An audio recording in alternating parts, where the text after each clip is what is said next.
सबों को जय यीशु सहाय प्रेज द लॉर्ड।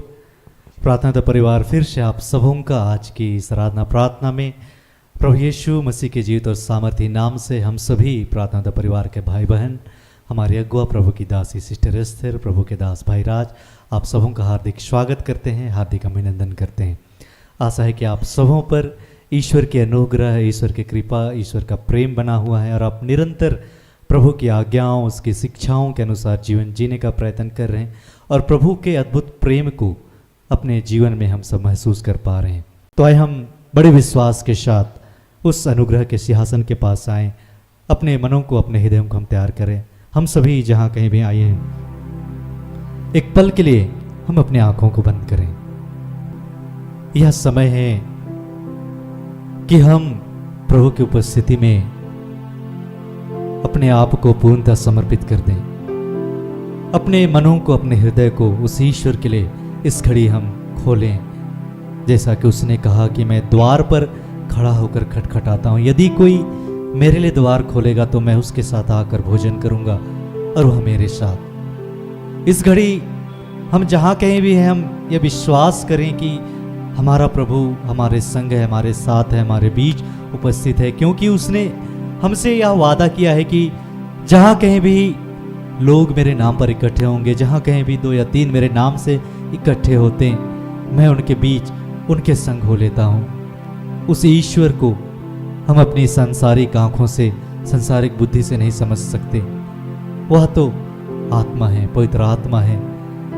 उस आत्मा को इस घड़ी हम महसूस करें, उसकी उपस्थिति को हम आने दें अपने शरीर में और कहें कि हे पवित्र आत्मा, आइए इस घड़ी इस शरीर में तो समा जा प्रभु।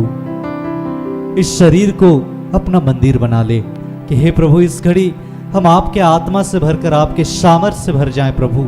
सब कुछ प्रभु हम आपके हाथों सौंपते, समर्पित करते हुए बड़े विश्वास के साथ इस आराधना को, इस प्रार्थना को हम इस नाम में पिता आपको चढ़ाते हैं। दया से सुनिए और अनुग्रह से स्वर के राज ग्रहण कीजिए। आमीन। सचमुच में उस प्रभु का प्रेम, यीशु का प्रेम, ईश्वर का प्रेम अद्भुत है, हमारे सोच से, हमारे समझ से परे। तो आइए हम भजन गाकर प्रभु की महिमा, उसकी स्तुति, उसकी आराधना करें। चख कर मैंने जाना है यहोवा कैसा है भला।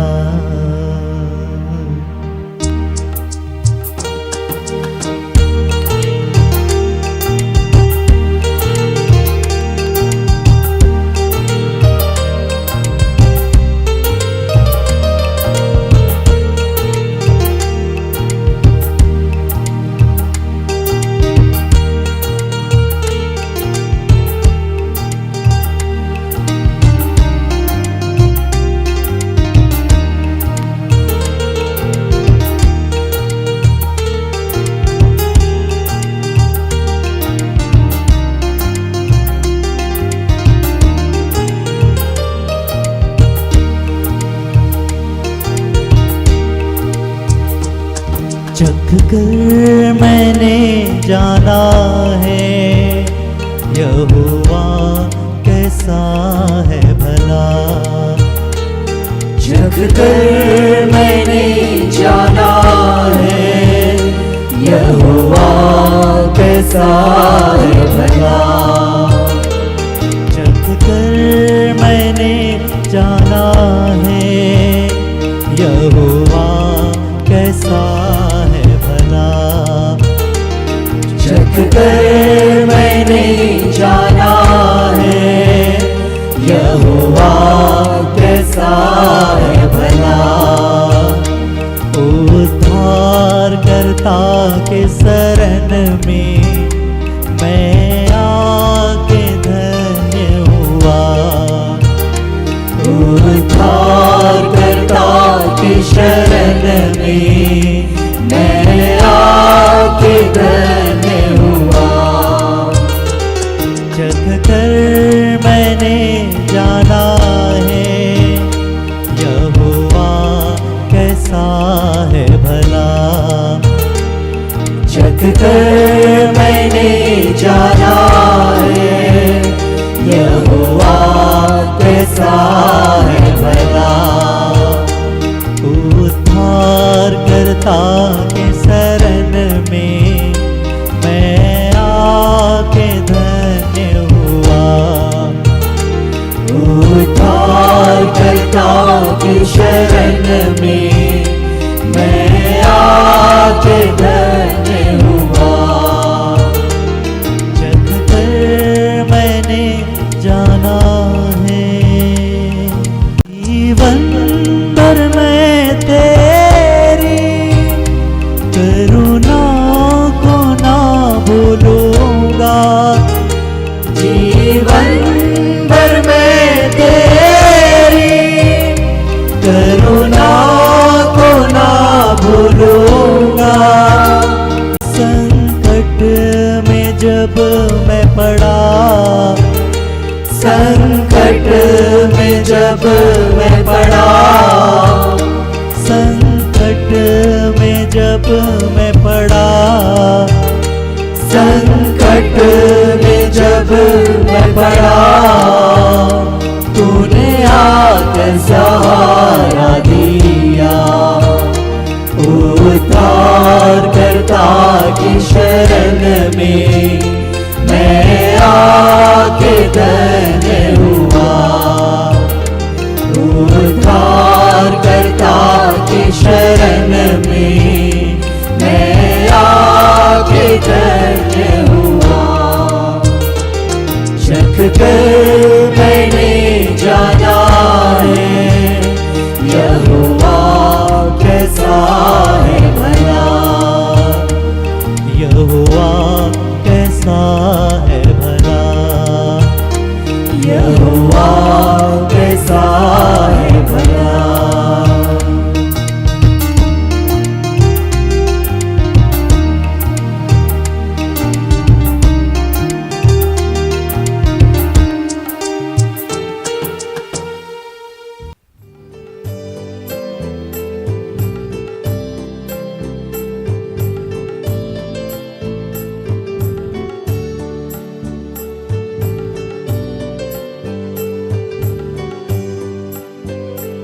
सबों को जय यीशु सहाय। आइए हम प्रार्थना करें कि हे दयालु पिता, हे स्वर्ग और पृथ्वी के सृजनहार, हे हम सबके रचयिता, हम तेरा धन्यवाद करते हैं आज के सुंदर और आशीषित दिन के लिए जो तूने एक नए अध्याय के रूप में हमारे जीवन से जोड़ दिया। धन्यवाद प्रार्थना उद्धव परिवार के लिए और ऐसी जितनी संस्थाएं हैं, सेवकाई है, चर्चेज हैं, उन तमाम चर्चेज सेवकाई के लिए तेरा धन्यवाद करते हैं। धन्यवाद सिस्टर एस्थर और ऐसे जितने तेरे दास दासी हैं, फादर हैं, प्रिस्ट हैं, बिशप हैं, पादरी हैं और जिस भी रूप से अपने शरीर का योगदान कर रहे हैं आपके राज्य के विस्तार में, उन तमाम बच्चों के लिए, उन तमाम दासों के लिए तेरा धन्यवाद करते हैं कि प्रभु तू जानता है कि गर्भ से लेकर अब तक हमने अनगिनत ऐसे कार्य किए हैं जो आपकी इच्छा के विरुद्ध है। उसके लिए तुझसे क्षमा चाहते हैं। अपने पुत्र यीशु के लहू से धो के शुद्ध और पवित्र कीजिए और जो भी शिक्षाएँ, जो भी आज्ञाएँ इस वक्त आप हम सबको समझाना सिखाना चाहते हैं, उसके लिए हमारे बीच में अपनी उपस्थिति, अपने सामर्थ्य, अपने आत्मा को भेजिए। ये आपके बगैर संभव नहीं है। धन्यवाद किया प्रार्थना प्रभु यीशु के जीवित और पवित्र नाम से मांगते हैं। दया से सुन और स्वर्ग के राज में ग्रहण कर, आमीन। आज जो वचन मिला है हम लोगों को वो भजन संगीता 32 का 1, यिर्मयाह 31 का 3, 25 और 34। क्या ही धन्य है वो जिसका अपराध क्षमा किया गया है, जिसका पाप ढांपा गया है। यहोवा ने मुझे दूर से दर्शन देकर कहा, मैं तुझसे सदा प्रेम करता आया हूँ, इस कारण मैंने तुझ पे अपनी करुणा बनाए रखी है। क्योंकि मैंने थके हुए लोगों का प्राण तृप्त किया है और दास लोगों के प्राण को भर दिया है। तब तूने फिर एक दूसरे से कहना ना पड़ेगा कि यहोवा को जानो, क्योंकि यहोवा की वाणी है, छोटे से लेकर बड़े तक सब मेरे ज्ञान रखेंगे, क्योंकि मैं उनके अधर्म को क्षमा करूंगा और उनका पाप फिर स्मरण ना करूंगा। कभी कभी हम लोगों को अपनी कीमत समझ लेनी चाहिए कि हम लोग कौन लोग हैं, हमारी क्या गरिमा है, हमारी क्या अवस्था है। हर आदमी अगर अपना वैल्यू खुद समझने लगे तो संसार की बहुत सारी समस्याएं खत्म हो जाएगी। चुने हुए लोग का क्या मतलब होता है ये पहले समझना चाहिए। कोई दास दासी होता है, उसका अपना क्या महत्व होता है, उस दास दासी को भी पहले खुद समझना चाहिए। विश्वासी का क्या महत्व होता है, एक विश्वासी को समझना चाहिए। और किसी का पाप क्षमा हो गया हो उसका क्या महत्व होता है, ये उसको समझना चाहिए जिसके पाप क्षमा हो गए हों। कई बार क्या मुझे लगता है कि हम सब लोग इस बात को बहुत हल्के में लेते हैं कि हम कौन हैं, हम कहाँ थे और कहाँ पहुँच गए हैं, इसका अंदाज़ा भी हम सबको नहीं है। और हम यीशु के द्वारा बचाए गए लोग हैं। हमारे अधर्म को यीशु ने अपने लहू के द्वारा क्षमा किया है, धोया है, शुद्ध किया है, पवित्र किया है। ये इतनी बड़ी बात है जिसको हम लोग समझ नहीं पाते। और प्रभु आज कह रहा है कि अगर आपको ये ज्ञान रहता कि मैं आपसे कितना प्रेम करता हूँ, जैसे यिर्मयाह 31:3 में कहते हैं कि यहोवा ने मुझे दूर से दर्शन देकर कहा, मैं तुझसे सदा प्रेम रखता आया हूँ, इस कारण मैंने तुझ पे अपनी करुणा बनाए रखी है। अगर ये पता है कि हम ईश्वर हमसे प्रेम करता है और सदा की करुणा है, मतलब ये समाप्त नहीं होने वाली करुणा है, ऐसी दया, ऐसा प्रेम जो सदा के लिए है, तो हम डिस्टर्ब ही नहीं होंगे, हम परेशान ही नहीं होंगे, हमारे जीवन में कोलाहल ही नहीं मचेगा। अगर हम ये समझने लगे कि हम कौन हैं, जैसे कहते हैं कि हम लोग सेलेक्टेड पीपुल हैं, वी आर सेलेक्टेड पीपुल, हम लोग चुने हुए लोग हैं। कई बार हम अपनी ही गरिमा को, अपने ही इम्पोर्टेंस को नहीं समझ पाए।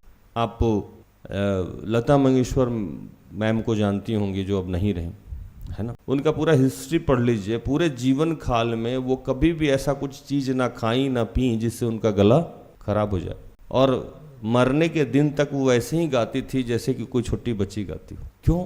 तो उनको ये पता था कि उनके अंदर जो अभिषेक है, उनको जो गुण दिया गया है, ये बहुत स्पेशल है, इसलिए उस चीज़ का वो ध्यान रखी थी। वो सिर्फ पैसा कमाने के लिए शरीर का इतना ध्यान दी या देते हैं, और आपका जो अभिषेक है, आपको जो दान मिला, आपको जो वरदान मिला, इससे तो आप जीवन बचाते हैं, तो आपको कितना ध्यान रखना चाहिए। सिस्टर एस्तर एक दिन फोन की, पीढ़ा टूट गया है। अरे क्यों पीढ़ा टूट गया? तो झोल झाड़ रहे थे घर का, पीढ़ा पे खड़ा होकर, हाइट तो थोड़ा छोटा है, तो पीढ़ा पे खड़ा होकर झोल झाड़ रही थी। लेकिन झोल झाड़ने के लिए हजारों लोग दुनिया में बना हुआ है जिससे हम झोल झरवा देते आपका। आप क्यों झाड़ रही हैं? इसका मतलब ये नहीं है कि उनमें घमंड भरा जा रहा है, इसका मतलब ये है उसके पद की गरिमा है, उसके अभिषेक की गरिमा है, उसको बचाया जाता है। तो प्रभु पहला वचन में कह रहा है कि क्या ही धन्य है आप जिसके पाप क्या हुए हैं, क्षमा हो गए। आप कितने धन्य लोग हैं, आपको ये अंदाजा भी नहीं है। आपको विश्वास का वरदान मिला है। हजारों करोड़ों अरबों लोगों को आज भी विश्वास का वरदान नहीं मिला है। जाके आप उनके आगे कुछ भी यीशु यीशु यीशु यीशु कर लीजिए, उनको समझ में नहीं आता। आज भी बहुत सारे लोग कहते हैं कि यीशु नबी थे, आज भी बहुत सारे लोग कहते हैं कि यीशु भविष्यवक्ता थे, यीशु ये थे, यीशु वो थे। बहुत सारे जगहों पे बहुत सारी कहानियां यीशु मसीह के बारे में चलती है, लेकिन आपके लिए वो उद्धार करता है। ये दान कहाँ से मिला? ये दान, ये वरदान, ये विश्वास, ये सब उसके द्वारा मिला है।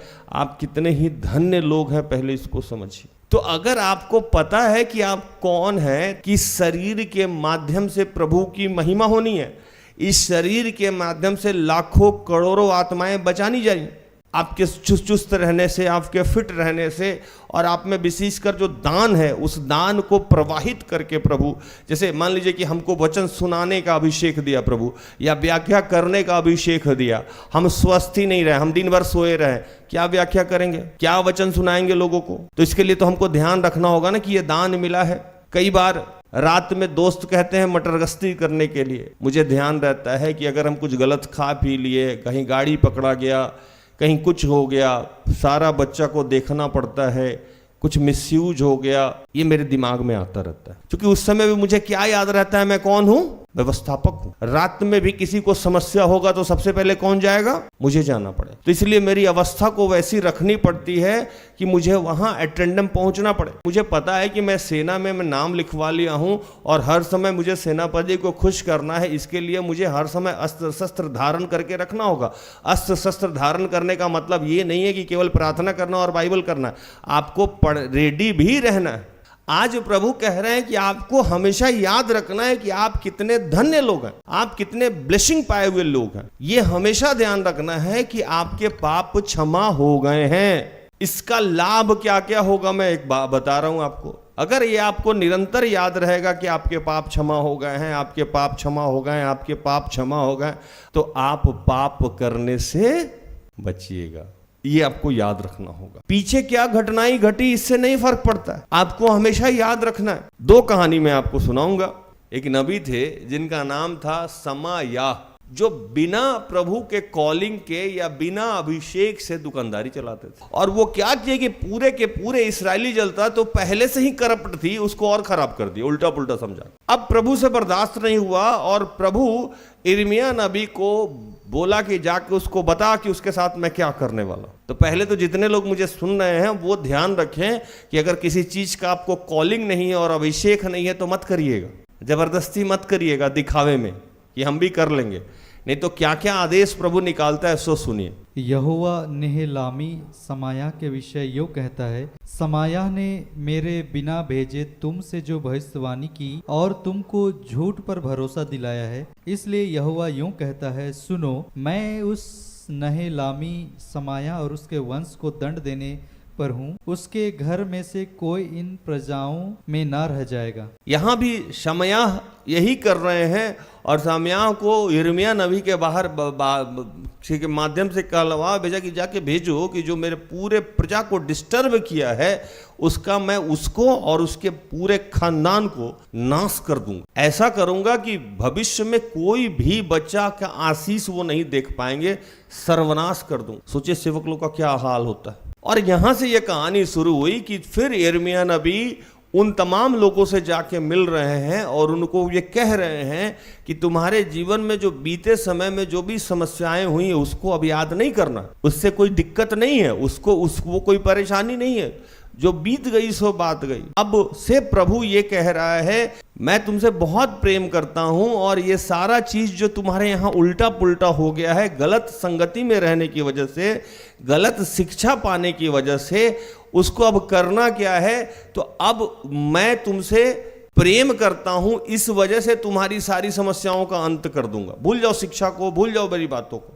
सिर्फ आपको क्या करना है, विश्वास करना है। बाकी चीजों को भूल जाइए, नियम कानून व्यवस्था ये सब भूल जाइए, ये सब सेकेंडरी चीज है। पहले जो आपको करना है कि आपका उद्धार हो गया है, इस पे विश्वास करना। यिर्मयाह नबी जाके समझा रहे थे कि यहोवा ने मुझे दूर से दर्शन देख के कहा कि मैं तुझसे प्रेम करता आया हूं, इस कारण, किस कारण, मैं तुमसे प्रेम करता आया हूं, इस कारण मैं तुम्हारे जीवन को बदल दूंगा। और कहने लगे वहां कि आपके जीवन में क्या क्या समस्या थी मैं जानता हूं, आप क्यों परेशान है मैं भी जान रहा हूं, आप क्यों डरे हुए हैं मैं भी जान रहा हूं। कह रहे हैं कि आपके दर्द को मैं जान रहा हूं, आपके चोट को मैं जान रहा हूं, आपके घाव को मैं जान रहा हूं। ये ऐसे घाव आपके जीवन में हो गए ना जिसकी कोई औषधि नहीं है, लाइलाज बीमारी है, गरीबी जा ही नहीं रही है, परेशानी जा ही नहीं रही है, आर्थिक तंगी जा ही नहीं रही है, बीमारी जा ही नहीं रही है, विवाह हो ही नहीं रहा है, आपके जीवन की समस्याओं का अंत हो ही नहीं रहा है। इसके पीछे का कारण ये है कि आप पहले गलत संगति में थे, गलत शिक्षा पा रहे थे। अब जब से आप सही शिक्षा पा रहे हैं, सही संगति में चल रहे हैं, अब आपको विश्वास का वरदान मिला है। इसको कभी भी भूलना नहीं है कि आप हैं कौन। आप धन्य लोग हैं, क्या ही धन्य है वो जिसके अपराध क्षमा होगा। अब आपको गलती नहीं करना है।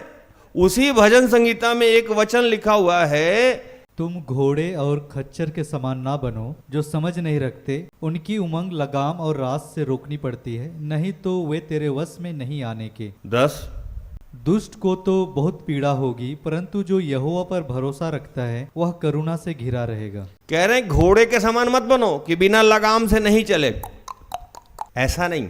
घोड़ा नहीं कि जब लगाम खींचे तभी चलो, जब लगाम छोड़ दे तो मत चलो। घोड़ा तो नहीं हो ना कि चाबुक मार मार के चलाया जाए। इंसान हो भैया, अब इंसान हो आप तो इंसान की तरह रहो।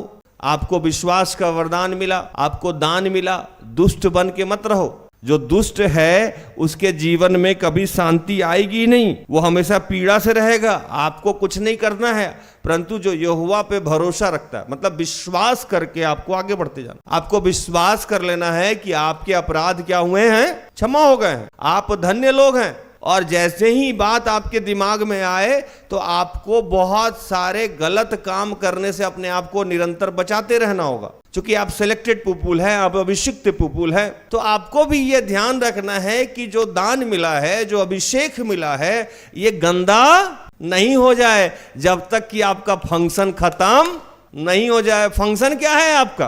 फंक्शन आपको कयामत प्राप्त करना है, प्रभु को महिमा देना है। उस फंक्शन तक जो आशीष आपको मिला है उसको क्या करना है? संभाल के रखना है। लेकिन जो दान मिल गया, जो आपके पाप क्षमा हो गए, उसका भी वैसे ही अगर ध्यान रखते तो दोबारा पाप होता नहीं होता। तो घोड़ा नहीं बनना है ताकि चाबुक चले पीछे से एकदम रौंद के।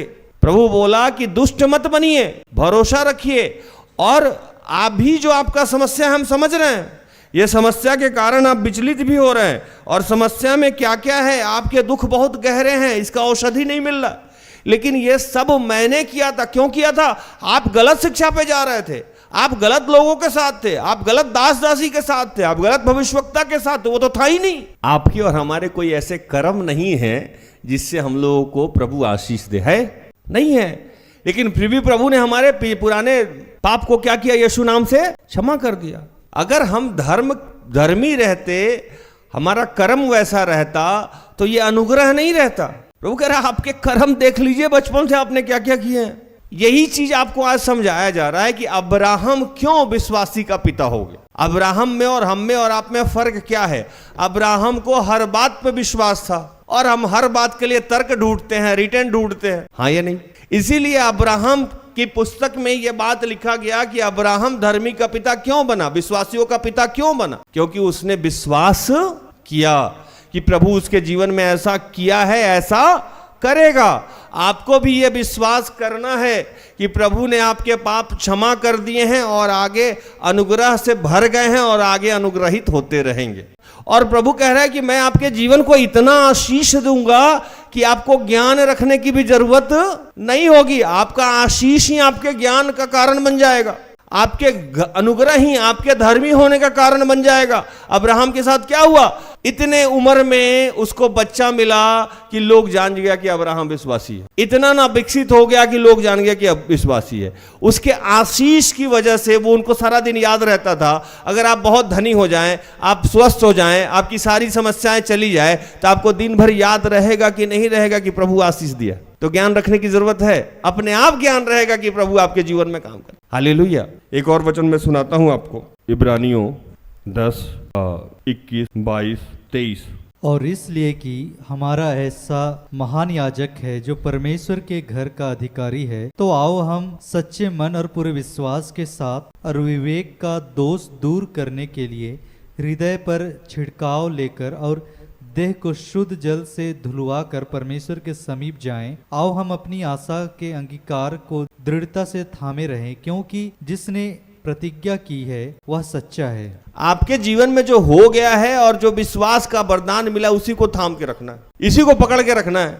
तो क्या होगा कि आपके जीवन में गुनाह आपसे होगा ही नहीं, अगर होगा भी बहुत कम मात्रा में होगा, और तुरंत गिल्ट महसूस होगा। समस्या वो नहीं है, समस्या ये है आज जीवन में जो गुनाह करके ये समझते नहीं है कि उनसे गुनाह हो रहा है। झूठ बोले और आपको एहसास ही नहीं है कि आप झूठ बोल रहे हैं। चोरी की और आपको एहसास ही नहीं है कि आप चोरी कर रहे हैं। आप बरसों से भयविचार में गिरे हुए हैं और आपको एहसास ही नहीं है कि भयविचार में गिरे हुए हैं। इसका मतलब है कि शैतान ने आपके बुद्धि को भ्रष्ट कर दिया है। अब आपका विनाश निश्चित हो गया। इसीलिए नीति वचन लिखा कि विनाश से पहले घमंड और महिमा से पहले विनम्रता आती है। दो आदमी बैठा हुआ है, एक को विश्वास का वरदान नहीं है, एक को विश्वास का वरदान है, दोनों में झगड़ा हो रहा है। अब जिसको विश्वास का वरदान नहीं है, जिसके पाप क्षमा नहीं हुआ, वो भी गाली दे रहा है और आप भी उठ के गाली दे रहे हैं। आपने अपने अंगीकार को थामा, आपको ध्यान रहा। जैसे इसको और साधारण करते हैं कि एक गंदा आदमी है ना, गंदा आदमी है मतलब गंदा वस्त्र पहने हुआ है। मान लीजिए सुअर है, वो कीचड़ में लेट रहा है और आप भी सुअर के साथ कीचड़ में जाके लेटने लगे, तो आप में और सुअर में कोई फर्क है? आपको तो याद रखना होगा ना कि आप इंसान हैं। तो जो आदमी गैर विश्वास में है, जो आदमी को ये दान ही नहीं मिला, जिस आदमी को वरदान ही नहीं मिला, जिस आदमी को विश्वास ही नहीं मिला है, जो आदमी का पाप क्षमा ही नहीं हुआ है, वो जैसे व्यवहार कर रहा है आप भी कर रहे हैं। इसका मतलब आपको भी याद नहीं है, हाँ या नहीं? आपको याद रखना है और यही याद रख के यही इसी पे विश्वास करना है, कुछ और नहीं। मैं कोई बाइबल पढ़ने के लिए आज नहीं बता रहा हूं, मैं कोई दिन भर प्रार्थना करने के लिए नहीं बता रहा हूं। मैं ये सिर्फ ये बताना चाह रहा हूं कि आपको 24 घंटा ये याद रखना है कि यीशु के लहू के द्वारा आप शुद्ध किए गए हैं। आपको ये याद रखना है कि आप विश्वासी हैं। आपको यह याद रखना है कि यीशु आपके लिए मरा है, बस इतना ही सा काम कर लीजिए, आपका जीवन बदल जाए। और उसके ठीक नीचे का लाइन पढ़िएगा जहां लिखा है कि आओ हम अपनी आशा के अंगीकार को दृढ़ता से थामे रहें, क्योंकि जिसने प्रतिज्ञा की है वह सच्चा है। जिसने प्रतिज्ञा की है वो क्या है? सच्चा है। उसने क्या प्रतिज्ञा किया? अभी एक वचन पहले मैंने क्या पढ़ा है कि मैं तुम्हारे घाव को पहले मैंने ही दिया था, अब मैं इसको क्या करूंगा? चंगा करूंगा, अब मैं आपको ठीक करूंगा। यह प्रतिज्ञा किसने किया? ईश्वर ने किया। मैंने अपने इकलौते पुत्र को तेरे लिए दिया है, उसके लहू के द्वारा तुम शुद्ध किए गए हो। मैं तुम्हारे पाप को पोटली बना के समुद्र में फेंक दिया, इसको मैं दोबारा याद नहीं करूंगा, और मैं अब आपके जीवन को आशीषित करने जा रहा हूं। यह सारी प्रतिज्ञा किसने की? ईश्वर ने की, यीशु ने की। वो सच्चा है ना, वो झूठा नहीं है, वो फ्रॉड नहीं है, वो इंसान नहीं है कि बदल जाए। लेकिन वो ये याद रखा है, हम भूल जा रहे हैं। वो याद रखा है कि हमारी गरीबी मिटा देगा, लेकिन हम भूल जा रहे हैं। और भूल के क्या कर रहे हैं? हम भी नॉर्मल लोगों की तरह बिहेव करने लग रहे हैं। इसीलिए अब्राहम में और हम, आप में और हम में फर्क है। अब्राहम को पता था कि वो अनुग्रहित है, दाऊद एक बार भूला, सिर्फ एक बार भूला। हालेलुया। तो ये बात हमेशा आपको और हम सबको याद रखना होगा। Who are you? कौन हैं आप? कहां से आए हैं? कैसे बचाए गए हैं? आप नॉर्मल लोग नहीं हैं, आप अनमोल हैं, आप आंख की पुतली हैं, आपके सिर के बाल तक गिने गए हैं। आप क्या ही धन्य लोग हैं। हालेलुया। प्रभु इन सारे वचनों से आप सबको और मुझे भी आशीषित करे। आमीन। आइए हम आखिरी प्रार्थना में जाएंगे।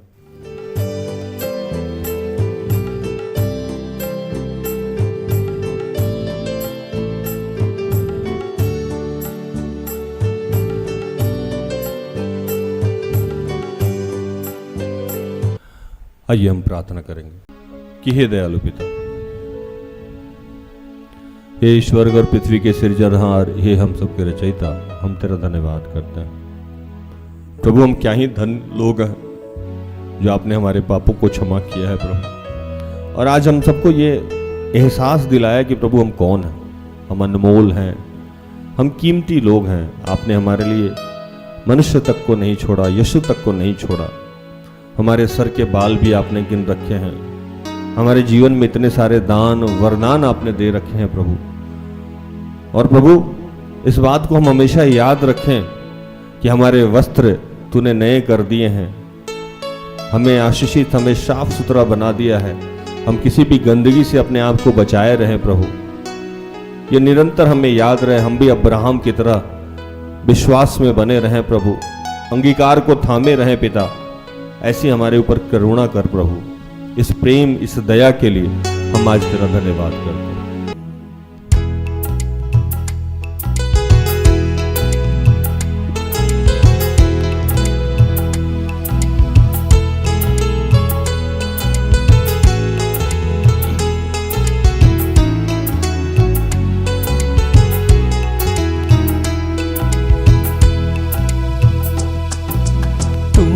मुझ में क्या देखा प्रभु कि मुझसे इतना प्यार करता।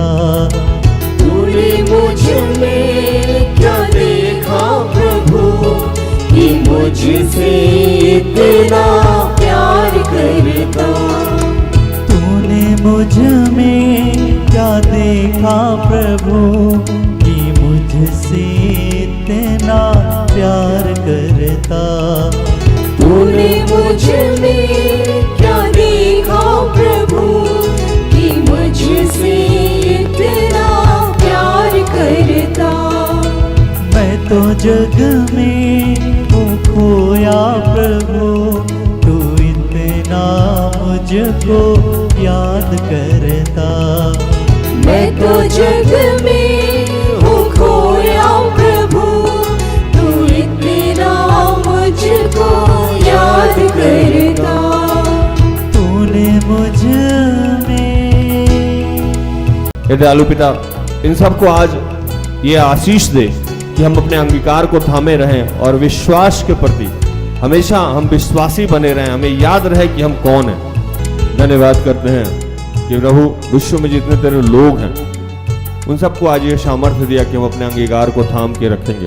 प्रार्थना परिवार से जुड़ चुके और जुड़ने वाले जितने तेरे बच्चे हैं इस वक्त जहां भी देख रहे हैं, उन सबके अपने अभिषेक जिनके लिए तुझे धन्यवाद किया है, उन सबको अभिषेक हमेशा उन्हें याद रहे, उनके दान और वरदान उनके याद रहे। प्रभु तू उनसे कितना प्यार करता है, ये हमेशा उन्हें याद रहे। तमाम प्रार्थना को प्रभु यीशु के जीवित और पवित्र नाम से मांगते हैं। दया से सुन और स्वर्ग के राज में ग्रहण कर, आमीन। तो धन्यवाद। प्रभु आप सबको आशीष दे। आशा करते हैं कि आज के प्रार्थना से, आराधना से, वचनों की उद्घोषणा और अंतिम प्रार्थना से प्रभु ने आप सबको स्पर्श किया होगा। मुझे इजाजत दे। प्रभु आपको आशीष दे। जय यीशु सहाय। सारे दिल से, सारे